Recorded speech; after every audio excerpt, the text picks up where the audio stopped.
వచ్చేటప్పటికి సందేహం లేదు సునామీయే అంటూ సార్వత్రిక ఎన్నికలకు ముందే కనిపిస్తున్న వైఎస్ఆర్సీ ప్రభంజనం చారిత్రాత్మక రాఫ్తాడు ప్రజాసభ ఎందుకు నిదర్శనం అంటారు రాజకీయ పరిశీలకులు.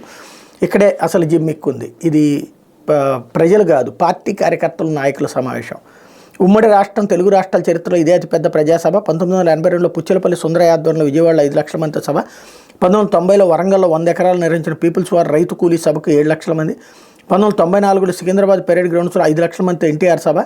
ఈ 3 సభలకి ఉమ్మడి రాష్ట్రంలోని 23 జిల్లాల నుంచి తరలి వచ్చిన ప్రజలు. 2010లో వరంగల్లో నాటి టీఆర్ఎస్ సభకు 7 లక్షలకు పైగా హాజరైన జనం.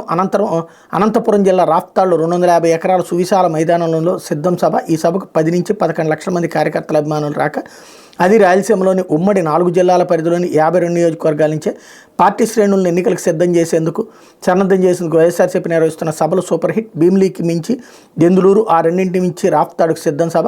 సీఎం జగన్ నాయకత్వంపై కార్యకర్తలను విశ్వాసానికి అద్దం పట్టిన సిద్ధం సభలు. ఇక్కడ కరెక్ట్గానే రాసుకొచ్చారు వాళ్ళ పార్టీ సభలు అన్నటువంటిది. టీడీపీ జనసేన సభలు వెలవెల 175 శాసనసభ 25 లోక్సభ స్థానాలు గెలిపే లక్ష్యంగా కథం తొక్కుతున్న వైఎస్ఆర్సీపీ శ్రేణులు అన్నటువంటి వార్తను రాశారు.